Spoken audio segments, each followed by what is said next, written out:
Hi friends, అందరూ ఎలా ఉన్నారండి? నేనైతే చాలా బాగున్నాను. మీరందరూ కూడా బాగుండాలని మనస్ఫూర్తిగా కోరుకుంటున్నాను. ఫ్రెండ్స్, ఈరోజు మనం చింతపండు పులిహోర ఎలా తయారు చేసుకోవాలో చూసేద్దాం. ముందుగా ఒక కుక్కర్ తీసుకొని అందులోకి ఈ గ్లాస్తో నేను 1½ గ్లాస్ రైస్ వేసుకుంటున్నానండి.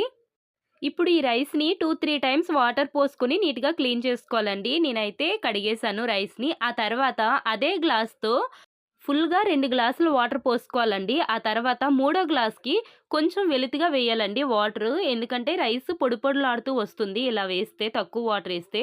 సో, పావు టీ స్పూన్ పసుపు, పావు టీ స్పూన్ ఉప్పు వేసుకోవాలి. అండ్ 1 టేబుల్ స్పూన్ ఆయిల్ వేసుకోవాలి. ఆయిల్ వేసుకోవడం వల్ల రైస్ పొడి పొడిలాడుతూ ఉంటుందండి. ఒకసారి ఇదంతా కలిపేసి కుక్కర్ మూత పెట్టేసి స్టవ్ మీద పెట్టి ఓన్లీ 2 విజిల్స్ మాత్రమే అవ్వాలండి. 3 విజిల్స్ వచ్చేంత వరకు వెయిట్ చేయకూడదు. 2 విజిల్స్ అయితే రైస్ పర్ఫెక్ట్‌గా ఉంటుంది. సో, ఇప్పుడు మనం చింతపండు గుజ్జు ఎలా తయారు చేసుకోవాలో చూద్దాం. ఒక బౌల్ తీసుకొని అందులోకి ఒక 40 గ్రామ్స్ చింతపండు వేసానండి. అండ్ బాగా బాయిల్ చేసిన వాటర్‌ని ఈ చింతపండులో వేసుకోవాలి. ఇప్పుడు ఇలా స్పూన్‌తో సెపరేట్ చేసుకోవాలండి. సో, కొంచెం చల్లారిన తర్వాత ఇప్పుడు ఈ చింతపండుని మెత్తగా పిసుక్కోవాలండి నీట్‌గా. ఇలా చింతపండులో హాట్ వాటర్ వేసి నానబెట్టడం వల్ల చింతపండు నుంచి గుజ్జు తొందరగా సెపరేట్ అవుతుందండి. సో, ఇప్పుడు స్టవ్ మీద కడాయి పెట్టి 1 టేబుల్ స్పూన్ ఆయిల్ వేసుకోవాలండి. ఈ చింతపండు గుజ్జు ఉంది కదా! దీన్ని ఇలా ఒక స్ట్రెయినర్‌లో వేసి వడకట్టుకోవాలి. ఎందుకంటే చింతపండు మనం చేత్తో పిసికి అందులో వేసినా కూడా ఎంతో కొంత పడిపోతుంది కదా పల్పనేది. సో, అందుకే ఇలా చిల్లులున్న దాంతో చింతపండు గుజ్జుని వడకట్టేస్తే మంచిగా చింతపండు గుజ్జు అనేది సెపరేట్ అయిపోతుంది. ఈ చింతపండు గుజ్జులో పావు టీ స్పూన్ పసుపు అండ్ పావు టీ స్పూన్ ఉప్పు వేసుకోవాలండి. వేసుకొని ఒకసారి మూత పెట్టేసి ఇది దగ్గరగా అయినంత వరకు మనం ఉడికించుకోవాలి. ఈలోపు రైస్ కూడా ఉడికిపోయింది. 2 విజిల్స్ వచ్చేసాయి. సో, స్టవ్ ఆఫ్ చేసుకొని కుక్కర్ ప్రెషర్ పోయినంత వరకు వెయిట్ చేయాలి. ఆ తర్వాత ఇలా విజిల్‌ని లిఫ్ట్ చేసి కుక్కర్ కప్ ఓపెన్ చేయాలండి. ఆ తర్వాత రైస్ మొత్తాన్ని ఇలా కలుపుకోవాలి. ఇలా స్లోగా మ్యాష్ చేసుకుంటూ రైస్‌ని కలుపుకోవాలి. ఈలోపు చింతపండు గుజ్జుని చూసేద్దాం. చూడండి ఫ్రెండ్స్, చింతపండు నుంచి ఆయిల్ సెపరేట్ అవుతుంది. సో, చింతపండు గుజ్జు అయితే రెడీ అయిపోయింది. ఆ కన్సిస్టెన్సీలో ఉండాలి చింతపండు గుజ్జు అనేది. రైస్‌ని ఇలా పెద్ద పళ్ళెంలో వేసుకోవాలి. ఎందుకంటే మనకి కలుపుకోవడానికి ఈజీగా ఉంటుంది.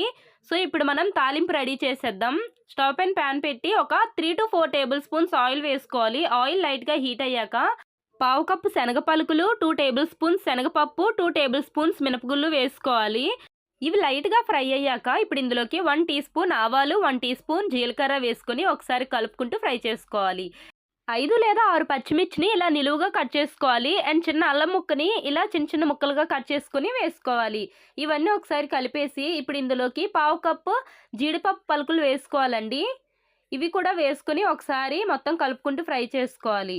అండ్ కొంచెం కరివేపాకు వేసుకోవాలి. కరివేపాకు వేసాక ఒకసారి కలిపేసి స్టవ్ ఆఫ్ చేసేయాలండి. స్టవ్ ఆఫ్ చేసిన తర్వాత కొంచెం పసుపు, కొంచెం ఉప్పు అండ్ కొంచెం ఇంగువ వేసుకొని కలుపుకోవాలి ఒకసారి. స్టవ్ ఆఫ్ చేసిన తర్వాతే ఇంగువ వేయండి. సో, తాలింపు అయితే రెడీ అయిపోయింది. ఇప్పుడు మనం రైస్‌లో తాలింపుని వేసేసుకోవాలి. అండ్ మనం ఆల్రెడీ ప్రిపేర్ చేసి పెట్టుకున్న చింతపండు గుజ్జును కూడా ఇప్పుడే వేసేసుకోవాలి. ఇది వేసేసాక మనం గరిటెతో మిక్స్ చేసుకుంటే కలపాలండి. తాలింపు వేడిగా ఉంది కదా! సో, ఫస్ట్ గరిటెతో కలిపేసాక కొంచెం చల్లారిన తర్వాత అప్పుడు చేయి పెట్టి మొత్తం కలపండి.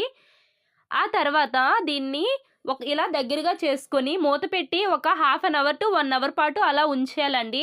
ఆ తర్వాతే మనం నైవేద్యం గానీ, లేకపోతే మనం తినడానికి గానీ మనం సర్వ్ చేసుకుంటే బావుంటుంది. ఎందుకంటే వేడివేడిగా ఉన్నప్పుడు తినేస్తే ఈ పులుపు, కారం, ఉప్పు ఇవన్నీ మంచిగా పట్టవండి రైస్‌కి.